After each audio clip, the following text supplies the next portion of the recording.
नमस्कार दोस्तों, स्वागत करते हैं अपने प्यारे यूट्यूब चैनल में। तो दोस्तों, आज हम आपके लिए लाए हैं क्लास 10th साइंस के मॉडल सेट 1 2025 का मॉडल सेट देखने जा रहे हैं, जिसमें टोटल प्रश्नों की संख्या 80 प्रश्न है। तो चलिए दोस्तों, पहला प्रश्न क्या कहता है, पहला प्रश्न की ओर चलते हैं। देखिए पहला प्रश्न क्या कहता है, बताइएगा। पहला प्रश्न कहता है, उत्तल दर्पण में आवर्धन का महत्तम मान होता है। ऑप्शन ए है 2, ऑप्शन बी है 1, ऑप्शन सी है 1/2, ऑप्शन डी है अनंत। तो बताइएगा कि उत्तल दर्पण का आवर्धन का महत्तम मान होता है तो कितना होता है। तो सभी कोई जानते हैं, इसका राइट आंसर क्या हो जाएगा। इसका राइट आंसर ऑप्शन सी हो जाएगा, 1/2 होता है। तो चलिए अगला प्रश्न क्या कहता है, अगला प्रश्न की ओर चलते हैं। अगला प्रश्न कहता है कि प्रकाश संश्लेषण के लिए दृश्य प्रकाश स्पेक्ट्रम में सबसे प्रभावी रंग होता है। बताइए, प्रकाश संश्लेषण के लिए दृश्य प्रकाश में स्पेक्ट्रम का सबसे अधिक प्रभावी रंग कौन होता है। ऑप्शन ए है लाल, ऑप्शन बी है नीला, ऑप्शन सी है पीला, ऑप्शन डी है हरा। तो बताइए इसका राइट आंसर क्या हो जाएगा। तो सभी कोई जानते हैं, इसका राइट आंसर ऑप्शन ए हो जाएगा, सबसे अधिक प्रभावी रंग लाल का होता है ना। चलिए, स्पेक्ट्रम में सबसे अधिक प्रभावी रंग लाल का होता है और सबसे कम पूछे तो बैगनी हो जाएगा ना। चलिए अगला प्रश्न देखते हैं क्या कहता है। अगला प्रश्न कहता है, किसी युक्ति में विभक्त वलय द्विपरिवर्तन का कार्य करता है। बताइए, किसी युक्ति में विभक्त वलय द्विपरिवर्तन का कार्य करता है, कौन करता है। ऑप्शन ए है विद्युत मोटर, ऑप्शन बी है गैल्वेनोमीटर, ऑप्शन सी है वोल्टमीटर, ऑप्शन डी है विद्युत जनरेटर। तो बताइए इसका राइट आंसर क्या हो जाएगा। तो इसका राइट आंसर ऑप्शन ए हो जाएगा, विद्युत मोटर हो जाएगा। चलिए अगला प्रश्न देखते हैं। अगला प्रश्न क्या कहता है। अगला प्रश्न कहता है, प्रतिरोध के एक संयोजन में एक प्रतिरोध हटा लेने पर कुल प्रतिरोध बढ़ जाता है। यह संयोजन था, कैसा संयोजन था। मान लिया जाए, ये कह रहा है ना कि एक संयोजन था जिसमें एक प्रतिरोध को हटा लिया जाता है तो कुल प्रतिरोध बढ़ जाता है। तो ये कैसा संयोजन है। ऑप्शन ए है समांतर, ऑप्शन बी है श्रेणी, ऑप्शन सी है कहा नहीं जा सकता है, ऑप्शन डी है इनमें से कोई नहीं। तो इसका राइट आंसर क्या हो जाएगा। तो इस सभी को जानते हैं, इसका राइट आंसर ऑप्शन ए हो जाएगा, समांतर हो जाएगा। राइट आंसर ऑप्शन ए हो जाएगा ना। चलिए अगला प्रश्न देखिएगा। अगला प्रश्न क्या कहता है। अगला प्रश्न कहता है, नाभिकीय ऊर्जा प्राप्त करने के लिए निम्नलिखित में से कौन आवश्यक है। बताइएगा। ऑप्शन ए है हीलियम, ऑप्शन बी है यूरेनियम, ऑप्शन सी है एल्यूमिनियम, ऑप्शन डी है क्रोमियम। तो सभी कोई जानते हैं कि नाभिकीय ऊर्जा प्राप्त करने के लिए हमें यूरेनियम की आवश्यकता पड़ती है। और राइट आंसर ऑप्शन बी हो जाएगा। देखिएगा अगला प्रश्न क्या कहता है।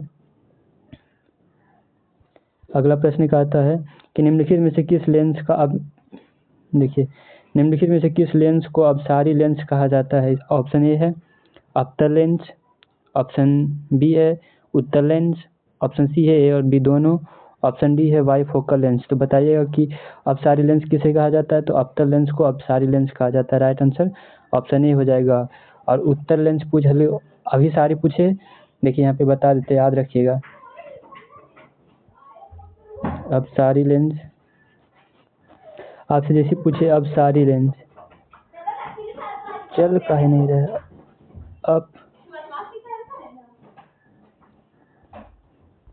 अपसारी लेंस, अपसारी मतलब अवतल लेंस, समझ गया ना। अब मतलब अब तल, और अभिसारी कहे,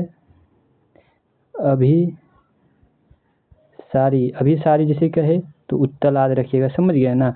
मुख्य रूप से यहाँ रखिएगा, अवतल अपसारी और उत्तल अभिसारी। चलिए अब देखते हैं अगला प्रश्न की ओर चलते हैं। अगला प्रश्न क्या कहता है, देखिएगा।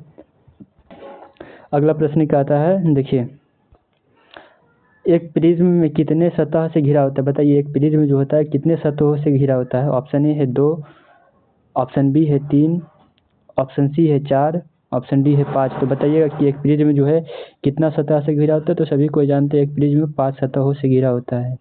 चलिए अगला प्रश्न देखिएगा। क्वेश्चन नंबर 8 क्या कहता है, जूल पर कूलम बराबर होता है। बताइए, एक जूल पर कूलम किसके बराबर होता है। ऑप्शन ए है वोल्ट के, ऑप्शन बी है एम्पियर के बराबर, ऑप्शन सी है ओम के बराबर, ऑप्शन डी है इनमें से कोई नहीं। तो बताइए कि एक जूल पर कूलम कितने बराबर होता है, किसके बराबर होता है। तो इसका राइट आंसर क्या हो जाएगा। राइट आंसर ऑप्शन ए हो जाएगा, वोल्ट के बराबर होता है ना जूल पर कूलम। चलिए अगला प्रश्न देखिएगा। अगला प्रश्न कहता है चुंबकीय फ्लक्स का एसआई मात्रक होता है, क्या होता है? ऑप्शन ए है watt, option B joule, option C weber, option D newton. तो सभी कोई जानते हैं चुंबकीय फ्लक्स का एसआई मात्रक वेबर होता है ना। चलिए अगला प्रश्न देखिएगा। अगला प्रश्न क्या कहता है? कहता है जो दहन कर ऊष्मा उत्पन्न करते हैं उन्हें कहा जाता है, बताइए। जो दहन कर ऊष्मा उत्पन्न करता है उसे क्या कहा जाता है? ऑप्शन ए है इंजन, ऑप्शन बी है ईंधन, ऑप्शन सी है तापक, ऑप्शन सी है डी है इनमें से कोई नहीं। तो इसका राइट आंसर क्या हो जाएगा? सभी कोई जानते हैं ईंधन का ना उपयोग किया जाता है ना। चलिए अगला प्रश्न देखिएगा। अगला प्रश्न कहता है किस दृष्टि दोष के निवारण के लिए अवतल लेंस का प्रयोग किया जाता है? ऑप्शन ए है दीर्घ दृष्टि दोष के लिए, ऑप्शन बी है निकट दृष्टि दोष के लिए, ऑप्शन सी है आबिंदुकता के लिए, ऑप्शन डी है जरा दृष्टि दोष के लिए। तो सभी कोई जानते हैं कि निकट दृष्टि के दोष के लिए अवतल लेंस, सॉरी कहाँ गया, अवतल लेंस का प्रयोग किया जाता है ना।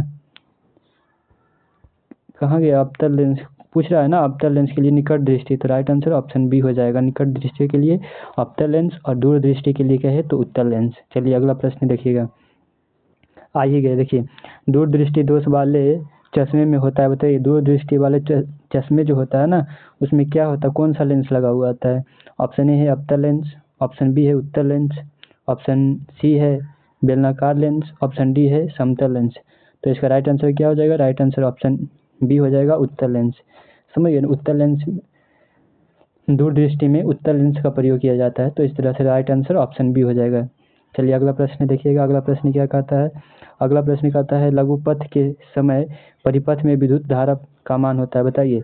लघुपथ में यानी कि जब दूर तक दूर कनेक्शन जब ले जाया जाता है ना लाइन का, तो उसका परिपथ कैसा होता है, उसमें विद्युत का मान कैसा होता है? बहुत कम होता है या परिवर्तित नहीं होता है? ऑप्शन सी है अधिक हो जाता है, ऑप्शन डी है निरंतर परिवर्तित रहता है। तो इसका राइट आंसर क्या हो जाएगा? जब दूर लग जाइएगा तो कम जाएगा, समझ गए ना। तो इसका राइट आंसर कम कहाँ है देखिएगा, कम हो जाता है, बढ़ जाता है, और राइट आंसर ऑप्शन ए हो जाएगा आपका। समझ गए ना। चलिए अगला प्रश्न देखिएगा। अगला प्रश्न 14 नंबर देखिए, आ गया 14 नंबर, बताइएगा 14 नंबर क्या कहता है, समझ गए ना। ये देखिए फॉन्ट चेंज हो गया है ना, इससे लाल से आपको दिखेगा नहीं। चलिए देखिएगा क्वेश्चन नंबर 14 क्या कहता है, कैंग संयंत्र में किस राज्य स्थित है, बताइएगा। कैंग नाभिकीय विद्युत संयंत्र किस राज्य में स्थित है, बताइएगा। कैंग जो है ना, कैंग नाभिकीय विद्युत संयंत्र किस राज्य में स्थित है? ऑप्शन ए है गुजरात, ऑप्शन बी है कर्नाटक, ऑप्शन सी है राजस्थान, ऑप्शन डी है महाराष्ट्र। तो इसका राइट आंसर क्या हो जाएगा?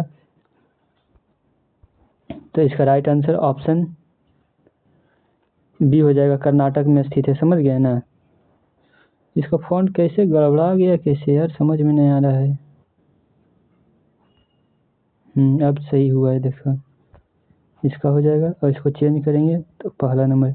चलिए अब सही हो गया। इसका राइट आंसर क्या हो जाएगा? तो इसका राइट आंसर ऑप्शन बी हो जाएगा। समझ गया ना, याद रखिएगा। चलिए क्वेश्चन नंबर 15 की ओर चलते। क्वेश्चन नंबर 15 क्या कहता है देखिएगा। क्वेश्चन नंबर 15 कहता है कि हजामत बनाने के लिए प्रयोग करता है, बताइए। हजामत जो होता है ना बनाने के लिए किस दर्पण का यूज करता है? ऑप्शन ए है अवतल लेंस, ऑप्शन बी है ऑप्शन ए है उत्तल लेंस, ऑप्शन बी है अवतल लेंस, सॉरी लेंस नहीं दर्पण है ना, माफ करिएगा। ऑप्शन सी है समतल दर्पण, ऑप्शन डी है उपर्युक्त में तीनों। तो बताइएगा कि जो हजामत होता है किस दर्पण का यूज करता है। तो सभी को जानते होंगे कि हजामत जो होता है ना अवतल लेंस अवतल दर्पण का प्रयोग किया जाता है। समझ गया ना। चलिए अगला प्रश्न देखिएगा। अगला प्रश्न क्या कहता है, इसको थोड़ा सा जूम कर लेते हैं ना तो सही दिखेगा। चलिए देखिए, बताइएगा कि निकट दृष्टि दोष में किस लेंस का यूज किया जाता है, बताइएगा। निकट दृष्टि दोष में किस लेंस का यूज किया जाता है? ऑप्शन ए है उत्तल लेंस, ऑप्शन बी है अवतल लेंस, ऑप्शन डी है बेलनाकार लेंस, ऑप्शन डी है इनमें से उत्तल और अवतल दोनों। तो बताइए कि निकट दृष्टि के दोष के लिए किस लेंस का यूज किया जाता है? तो सभी को जानते हैं अवतल lens. Right answer option B हो जाएगा, इसका राइट आंसर ऑप्शन बी हो जाएगा ना। फ़ॉन्ट चल नहीं रहा है आज, पेन लगता है ख़राब हो गया है ना दोस्तों, तो थोड़ा सा क्षमा करिएगा। चलिए अगला प्रश्न देखिएगा, 17 नंबर क्या कहता है, लेंस की क्षमता का एसआई मात्रक होता है, बताइएगा लेंस की क्षमता का एसआई मात्रक क्या होता है। ऑप्शन ए है डायोप्टर, ऑप्शन ए डायोप्टर है, ऑप्शन बी है एंगस्ट्रम, ऑप्शन सी है ल्यूमेन, ऑप्शन डी है लक्स। तो बताइएगा इसका राइट आंसर क्या हो जाएगा। तो सभी कोई जानते हैं कि इसका राइट आंसर डायोप्टर होता है ना, याद रखिएगा कि लेंस का एसआई मात्रक क्या होता है, डायोप्टर होता है। चलिए अगला प्रश्न की ओर चलता है। अगला प्रश्न क्या कहता है, प्रकाश की किरण के समूह को कहा जाता है, प्रकाश की किरण को समूह को क्या कहा जाता है, सभी को जानते हैं, बहुत इजी सवाल है ना। ऑप्शन आपका ऑप्शन रहा, ऑप्शन ए है प्रकाश स्रोत, ऑप्शन बी है किरण पुंज, ऑप्शन सी है प्रदीप्त, ऑप्शन डी है प्रकीर्णन। तो इसका राइट आंसर क्या आ जाएगा, किरणों को समूह को किरण पुंज कहा जाता है, राइट आंसर ऑप्शन बी हो जाएगा। समझ गए ना। चलिए अगला प्रश्न देखिएगा, अगला प्रश्न क्या कहता है, किस माध्यम में छोटे कण का निलंबन को कहा जाता है, बताइए किसी माध्यम में छोटे कण को के निलंबन को क्या कहा जाता है। ऑप्शन ए है कोलाइड, ऑप्शन बी है पुंज, ऑप्शन सी है प्रकाश, ऑप्शन डी है इनमें से कोई नहीं। तो इसका राइट आंसर क्या हो जाएगा, तो उसे कोलाइड कहा जाता है। समझ गए ना, छोटे छोटे कणों के निलंबन को क्या कहा जाता है, कोलाइड कहा जाता है, याद रखिएगा। चलिए अगला प्रश्न देखिएगा, अगला प्रश्न कहता है ओम के नियम है, बताइए ओम का नियम का निर्धारण कौन करता है। ऑप्शन ए है V into R is equal to I, यानी कि कह सकते हैं ना इसे I is equal to V into R कह सकते हैं। ऑप्शन बी कहता है V is equal to I into R, option C है I into V is equal to R, option D है R is equal to V. तो बताइए कि ओम का नियम का निर्धारण कौन करता है, तो सभी को जानते हैं, इसका राइट आंसर ऑप्शन बी हो जाएगा, V is equal to I R इसका निर्धारण करता है ना ओम का नियम का। बहुत बार ये प्रश्न पूछा गया है, समझ गए ना, इसे MVVI कर लीजिएगा। चलिए अगला प्रश्न देखिएगा, अगला प्रश्न क्या कहता है, अगला प्रश्न कहता है विद्युत धारा की प्रबलता का एसआई मात्रक होता है, बताइएगा कि विद्युत धारा की एसआई प्रबलता का एसआई मात्रक क्या होता है। ऑप्शन ए है एम्पियर, ऑप्शन बी है वोल्ट, ऑप्शन सी है ओम, ऑप्शन डी है जूल। बताइए विद्युत धारा की प्रबलता का एसआई मात्रक क्या होता है। तो सभी को जानते होंगे कि विद्युत धारा के एसआई मात्रक क्या होता है, प्रबलता का एसआई मात्रक एम्पियर होता है ना। चलिए अगला प्रश्न देखिएगा, विद्युत धारा में उत्पन्न करने की उक्ति को कहा जाता है, बताइए विद्युत धारा उत्पन्न करने की उक्ति को क्या कहा जाता है। ऑप्शन ए है जनरेटर यानी कि जनरेटर, ऑप्शन बी है गैल्वेनोमीटर, ऑप्शन सी है एमीटर, ऑप्शन डी है मोटर। तो सभी को जानते हैं कि विद्युत धारा उत्पन्न करने कौन करता है, जनरेटर ना करता है, और राइट आंसर ऑप्शन ए हो जाएगा। चलिए अगला प्रश्न देखिएगा, अगला प्रश्न नंबर 23 देखिएगा, क्वेश्चन नंबर 23 क्या कहता है, क्वेश्चन नंबर 23 देखना है ना। क्वेश्चन नंबर देखिए 23 क्या कहता है, निर्गत किरण एवं अभिलंब के बीच के कोण को कहा जाता है, बताइए निर्गत किरण एवं अभिलंब के बीच के कोण को क्या कहा जाता है। ऑप्शन ए है अवतल कोण, ऑप्शन बी है प्रवर्तन कोण, ऑप्शन सी है निर्गत कोण, ऑप्शन डी है इनमें से कोई नहीं। तो इसका राइट आंसर क्या हो जाएगा, तो इसका राइट आंसर ऑप्शन सी हो जाएगा, निर्गत कोण कहा जाता है। समझ गए ना, याद रखिएगा। चलिए अगला प्रश्न की ओर चलते हैं, अगला प्रश्न क्या कहता है, अगला प्रश्न कहता है धारा मापने के संयंत्र को कहते हैं, बताइए धारा मापने के संयंत्र को क्या कहते हैं, या संयंत्र बोले या यंत्र बोले एक ही बात बराबर होता है, समझ गए ना। तो धारा मापने वाले यंत्र को क्या कहा जाता है। ऑप्शन ए है अमीटर, ऑप्शन बी है वोल्ट मीटर, ऑप्शन सी है कुलाम्ब, ऑप्शन डी है एम्पियर। बताइए धारा किसके द्वारा मापा जाता है। तो सभी को जानते हैं कि धारा का मापन अमीटर के द्वारा किया जाता है, राइट आंसर ऑप्शन ए हो जाएगा। चलिए अगला प्रश्न देखिएगा, अगला प्रश्न कहता है आवेश का मात्रक होता है, आवेश का मात्रक क्या है। ऑप्शन ए है कूलाम, ऑप्शन बी है वाट, ऑप्शन सी है एम्पियर, ऑप्शन डी है वोल्ट। तो आवेश का एसआई मात्रक क्या होता है, सभी कोई जानते हैं कि आवेश का एसआई मात्रक कूलाम होता है, समझ गए ना, याद रखिएगा, राइट आंसर ऑप्शन ए हो जाएगा। चलिए अगला प्रश्न क्या कहता है, अगला प्रश्न कहता है नवीकरणीय ऊर्जा का स्रोत है, बताइए निम्नलिखित में से कौन नवीकरणीय ऊर्जा का स्रोत है। ऑप्शन ए है नाभिकीय ऊर्जा, ऑप्शन बी है सौर ऊर्जा, ऑप्शन सी है कोयले से प्राप्त ऊर्जा, ऑप्शन डी है प्राकृतिक गैस से प्राप्त ऊर्जा। तो बताइए निम्नलिखित में से कौन सा नवीकरणीय ऊर्जा है। तो इसका राइट आंसर क्या हो जाएगा, नवीकरणीय ऊर्जा सूर्य का प्रकाश है, समझ गए ना, जो लॉन्ग टर्म ड्यूरेबल है, समझ गए ना, उसी को नवीकरणीय कहा जाता है। तो अच्छी तरह से आप लोग क्लास में पढ़े होंगे ना। चलिए क्वेश्चन नंबर 27 देखिए क्या कहता है। क्वेश्चन नंबर 27 कहता है विद्युत बल्ब के फिलामेंट में किस तत्व का उपयोग किया जाता है। विद्युत बल्ब का फिलामेंट किस तत्व का बना होता है। ऑप्शन ए है टंगस्टन, ऑप्शन बी है तांबा, ऑप्शन सी है नाइक्रोम, ऑप्शन डी है जस्ता। तो इसका राइट आंसर क्या हो जाएगा। राइट आंसर ऑप्शन ए हो जाएगा, टंगस्टन का बना होता है ना, समझ गए ना। चलिए अगला प्रश्न देखिएगा। अगला प्रश्न क्या कहता है, निम्नलिखित यौगिक में कौन दुर्बल अम्ल है। बताइए निम्नलिखित में से कौन सा दुर्बल अम्ल है। ऑप्शन ए है HCl, ऑप्शन बी है CH3 COOH, ऑप्शन सी है H2SO4, ऑप्शन डी है HNO3। तो बताइए कि निम्नलिखित में से कौन सा दुर्बल अम्ल पूछ रहा है, समझ गए ना। तो HCl तो होगा नहीं, क्योंकि HCl कैसा एक प्रबल अम्ल है, समझ गए ना। और ये भी नहीं होगा, तो इसका राइट आंसर ऑप्शन बी हो जाएगा, CH3 और COOH हो जाएगा, समझ गए। राइट आंसर ऑप्शन बी हो जाएगा, याद रखिएगा। चलिए अगला प्रश्न देखिए। अगला प्रश्न क्या कहता है, 29 नंबर कहता है निम्नलिखित में कौन उपधातु है। बताइए निम्नलिखित में से कौन उपधातु है। ऑप्शन ए है आयरन, ऑप्शन बी है कॉपर, ऑप्शन सी है निकेल, ऑप्शन डी है आर्सेनिक। तो बताइए निम्नलिखित में से कौन उपधातु है, बताइए कमेंट करिएगा। तो निम्नलिखित में से कौन उपधातु है। तो सभी को जानते होंगे कि आर्सेनिक कैसा, आर्सेनिक एक उपधातु है, समझ गए ना। चलिए अगला प्रश्न देखिएगा। अगला प्रश्न क्या कहता है। अगला प्रश्न कहता है निम्नलिखित में से किस धातु का विस्थापन उसके लवण एवं विलयन से लोहा द्वारा होता है। बताइए। ऑप्शन ए है तांबा, ऑप्शन बी है सोडियम, ऑप्शन सी है कैल्शियम, ऑप्शन डी है मैग्नीशियम। तो बताइए इसका राइट आंसर क्या हो जाएगा। इसका राइट आंसर ऑप्शन ए हो जाएगा, समझ गए ना, तांबा हो जाएगा। चलिए क्वेश्चन नंबर 31 की ओर चलते। क्वेश्चन नंबर 31 और 32 क्या कहता है देखिएगा। क्वेश्चन नंबर 31 क्या कहता है। क्वेश्चन नंबर 31 कहता है खड़िया का रासायनिक सूत्र होता है। बताइए खड़िया का रासायनिक सूत्र क्या होता है। ऑप्शन ए है MgCO3, ऑप्शन बी है Na2CO3, ऑप्शन सी है CaCO3, ऑप्शन डी है MgHCO के होल 3। बताइएगा ये इसका राइट आंसर क्या हो जाएगा। तो इसका राइट आंसर ऑप्शन सी हो जाएगा, CaCO3 हो जाएगा ना।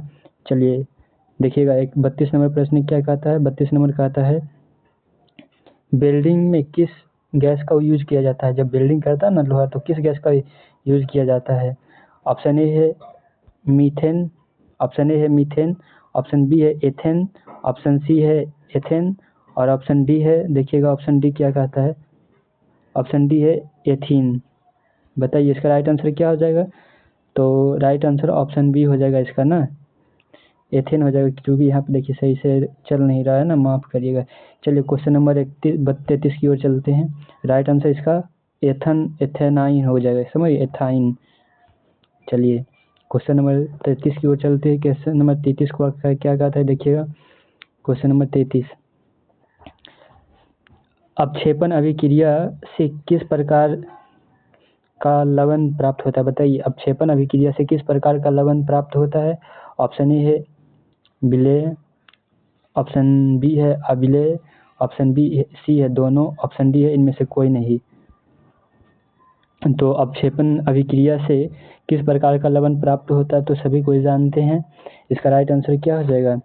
इसका राइट आंसर ऑप्शन बी हो जाएगा, समझ गया ना। देखिए फ़ॉन्ट चलिए नहीं रहा है, देखिए कभी फ़ॉन्ट नहीं चल रहा है, अविलेय हो जाएगा, समझ गए ना। चलिए अगला प्रश्न की ओर चलते हैं।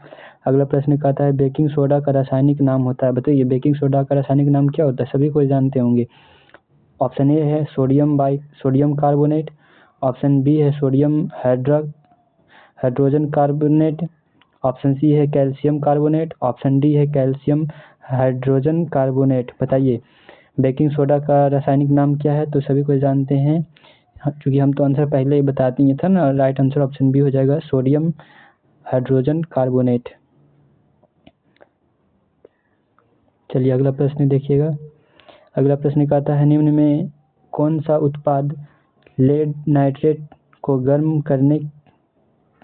गर्म वाले पर प्राप्त किया जाता है। बताइए निम्न में से कौन सा उत्पाद लेड नाइट्रेट को गर्म करने पर प्राप्त होता है। ऑप्शन ए है ऑक्सीजन, ऑप्शन बी है NO2, ऑप्शन सी है NO2 और N2, ऑप्शन डी है NO2 एवं O2। तो इसका राइट आंसर क्या हो जाएगा। इसका राइट आंसर ऑप्शन डी हो जाएगा ना। चलिए नहीं रहा है, इसका राइट आंसर ऑप्शन डी हो जाएगा। अगला प्रश्न देखिएगा, अगला प्रश्न क्या कहता है, निम्नलिखित में से कौन विजातीय यौगिक है? ऑप्शन ए है चूना पत्थर, ऑप्शन बी है खड़िया, ऑप्शन सी है संगमरमर, ऑप्शन डी है प्लास्टर ऑफ पेरिस। बताइएगा कि निम्नलिखित में से कौन सा विजातीय यौगिक है? तो इसका राइट आंसर क्या हो जाएगा? राइट आंसर डी हो जाएगा, option D plaster of Paris हो जाएगा। समझ गया ना। चलिए अगला प्रश्न देखिएगा, अगला प्रश्न कहता है निम्नलिखित में से किस धातु के केरोसिन में डुबा कर रखा जाता है? बहुत इजी सवाल, सभी कोई जानते होंगे। ऑप्शन ए है सोडियम, ऑप्शन बी है मैग्नीशियम, ऑप्शन डी है टंगस्टन, ऑप्शन डी है पारा। तो इसका राइट आंसर क्या हो जाएगा? सोडियम। सोडियम को चाकू से काटा भी जाता है और इसे क्या किया जाता है? केरोसिन तेल में हमेशा डुबा कर इसे रखा जाता है। चलिए क्वेश्चन नंबर 38 की ओर चलेंगे। क्वेश्चन नंबर 38 कहता है कौन सा उपधातु कमरे के ताप पर द्रव अवस्था में पाया जाता है? ये भी बहुत इजी सवाल है। ऑप्शन ए है ब्रोमीन, ऑप्शन बी है पारा, ऑप्शन सी है तांबा, ऑप्शन डी है एल्युमिनियम। तो बताइए इसका राइट आंसर क्या हो जाएगा?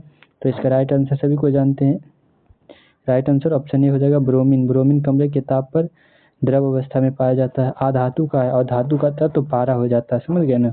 चलिए अगला प्रश्न की ओर चलते हैं। Question number 39। क्वेश्चन नंबर 39 क्या कहता है देखिएगा, सीमा और टीन सीसा और टीन का मिश्र धातु को कहते हैं। सीसा और टीन के मिश्र धातु को क्या कहते हैं?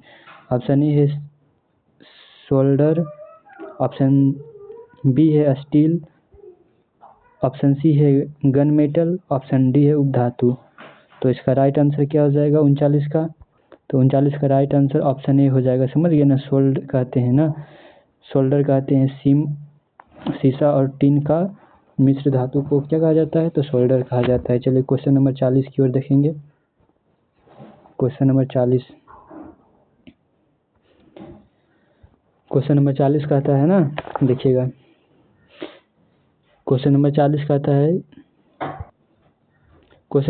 कहता है निम्नलिखित में से किसे चाकू से काटा जाता है? देखिए आ गया ना, ऊपर में हम बताए थे। निम्नलिखित में से किसे चाकू से काटा जाता है? ऑप्शन ए है लिथियम, ऑप्शन बी है कैल्शियम, ऑप्शन सी है कॉपर, ऑप्शन डी है आयरन। तो सभी को जानते हैं कि चाकू से किसे काटा जाता है। तो इसका राइट आंसर ओ तुरी के हाँ, तो सोडियम दिया ही नहीं है। समझ गया ना। तो देखिए यहाँ पे खेला कर दिया ना। 40 का क्या हो जाएगा? कह रहा है ना किसे चाकू से काटा जा सकता है। एक तो सोडियम होता है और दूसरा लिथियम को भी काटा जाता है चाकू से ना। राइट आंसर ऑप्शन ए हो जाएगा इसका। समझ गया ना। चलिए क्वेश्चन नंबर 41 देखेंगे। क्वेश्चन नंबर 41 क्या कहता है, इथिलीन में कार्बन के बीच दो आबंध मौजूद होते हैं जिसमें एक सिग्मा। बताइएगा कि कार्बन के बीच दो आबंध मौजूद होते हैं जिसमें क्या होता है? एक सिग्मा बॉन्ड होता है, एक सिग्मा और एक पाई। ऑप्शन बी है दोनों सिग्मा होता है, ऑप्शन सी है दोनों पाई होता है, ऑप्शन डी है इलेक्ट्रोबैलेनेट बंद होता है। तो इसका राइट आंसर क्या हो जाएगा? तो इसका राइट आंसर ऑप्शन ए हो जाएगा। समझ गए ना। एक सिग्मा और एक पाई पाया जाता है। चलिए 42 की ओर चलते हैं। 42 में क्या कहता है, ईथेन में कितने सहसंयोजक बंधन होता है? बताइए ईथेन में कितने सहसंयोजक बंधन होते हैं? ऑप्शन ए है 2, ऑप्शन बी है 4, ऑप्शन सी है 6, ऑप्शन डी है 7। तो इसका राइट आंसर क्या हो जाएगा? ईथेन में कितने सहसंयोजक बंधन पाए जाते हैं? तो इसका राइट आंसर ऑप्शन डी हो जाएगा 7। चलिए अगला प्रश्न देखिएगा, CnH2n में किसका सामान्य सूत्र है? बताइए ये CnH2n+2 किसका सूत्र है? ऑप्शन ए है एल्काइन, ऑप्शन बी है एल्कीन, ऑप्शन सी है एल्केन, ऑप्शन डी है प्रोपाइल। तो इसका राइट आंसर क्या हो जाएगा? तो इसका राइट आंसर ऑप्शन सी हो जाएगा। समझ गए ना, एल्कीन हो जाएगा। चलिए अगला प्रश्न देखिएगा। अगला प्रश्न कहता है नीला थोथा का रासायनिक सूत्र होता है। बताइए नीला थोथा का रासायनिक सूत्र क्या होता है? ऑप्शन ए है CuSO4 × 7H2O, ऑप्शन बी है CuSO4 × 5H2O, ऑप्शन सी है CuSO4 × 4H2O, ऑप्शन डी है CuSO4 × 10H2O। तो इसका राइट आंसर क्या हो जाएगा? इस तरह से इसका राइट आंसर ऑप्शन बी हो जाएगा CuSO4 × 5H2O। और चलिए अगला प्रश्न देखिएगा 45 नंबर क्या कहता है। क्वेश्चन नंबर 45 देखेंगे। क्वेश्चन नंबर 45 क्या कहता है। क्वेश्चन नंबर 45 कहता है आवर्त सारणी में, क्वेश्चन नंबर 45 देखिएगा। क्वेश्चन नंबर 45 कहता है आवर्त सारणी के उदग्र स्तंभ को कहा जाता है। बताइए आवर्त सारणी के उदग्र स्तंभ को क्या कहा जाता है। ऑप्शन ए है वर्ग, ऑप्शन सी है आवर्त, ऑप्शन सी है अपरूप, ऑप्शन डी है इनमें से कोई नहीं। तो बताइए 45 का राइट आंसर क्या हो जाएगा। तो 45 का राइट आंसर ऑप्शन ए हो जाएगा, वर्ग कहा जाता है ना। चलिए अगला प्रश्न देखिएगा। अगला प्रश्न क्या कहता है। आप आवर्त सारणी में प्रथम वर्ग के सदस्य हैं। बताइए प्रथम वर्ग में कौन रहता है। ऑप्शन ए है अम्लीय धातु, ऑप्शन बी है क्षारीय धातु, ऑप्शन सी है अभिक्रिय गैस, ऑप्शन डी है मिश्र धातु।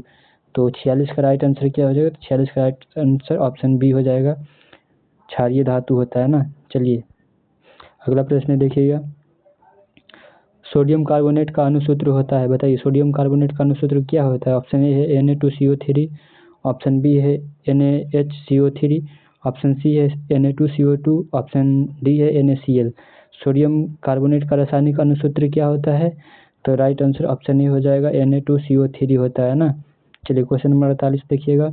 सबसे कठोरतम तत्व है। बताइए सबसे कठोरतम तत्व कौन है। ऑप्शन ए है पत्थर, ऑप्शन बी है हीरा, ऑप्शन सी है कार्बन, ऑप्शन डी है ऑक्सीजन। तो बताइए सबसे कठोरतम तत्व कौन है। तो सभी कोई जानते हैं, ये बहुत इजी सवाल है ना। तो इसका राइट आंसर ऑप्शन बी हो जाएगा, सबसे कठोर हीरा है। चलिए अगला प्रश्न देखिएगा। अभिक्रिया तत्व कौन है। बताइए अभिक्रिया तत्व कौन है। ऑप्शन ए है कार्बन, ऑप्शन बी है हीलियम, ऑप्शन सी है सोना, ऑप्शन डी है हाइड्रोजन। तो अभिक्रिय तत्व कौन है। अभिक्रिय तत्व, इसका राइट आंसर क्या हो जाएगा। इसका राइट आंसर ऑप्शन बी हो जाएगा, हीलियम एक अभिक्रिय तत्व है। क्वेश्चन नंबर 50 देखिएगा। आधुनिक आवर्त सारणी में, सॉरी देखिए फॉन्ट चेंज, आधुनिक आवर्त सारणी में तत्व का वर्गीकरण का आधार होता है। बताइए आधुनिक आवर्त सारणी में तत्वों का वर्गीकरण का आधार होता है, कौन सा आधार होता है। ऑप्शन ए है परमाणु आयतन, ऑप्शन बी है परमाणु घनत्व, ऑप्शन सी है परमाणु द्रव्यमान, ऑप्शन डी है परमाणु संख्या। तो आधुनिक आवर्त सारणी के अनुसार तत्वों का वर्गीकरण किस आधार पर किया जाता है। तो इसका राइट आंसर ऑप्शन डी हो जाएगा, परमाणु संख्या के आधार पर अलग किया जाता है ना। चलिए अब देखेंगे क्वेश्चन नंबर 51 की ओर चलेंगे। क्वेश्चन नंबर 51 क्या कहता है। क्वेश्चन नंबर 51, हीलियम गैस कैसा तत्व होता है। हीलियम गैस जो होता है ना, कैसा तत्व होता है। ऑप्शन ए है अक्रिय होता है, क्रियाशील होता है, या सक्रिय होता है, या उदासीन होता है। तो बताइए कि हीलियम कैसा होता है। तो हीलियम या एक अक्रिय गैस है ना। हीलियम एक कैसा है, तो अक्रिय गैस है। चलिए अब देखिएगा अगला प्रश्न देखिएगा। क्या नंबर 52 नंबर क्वेश्चन देखिएगा। 52 नंबर क्वेश्चन से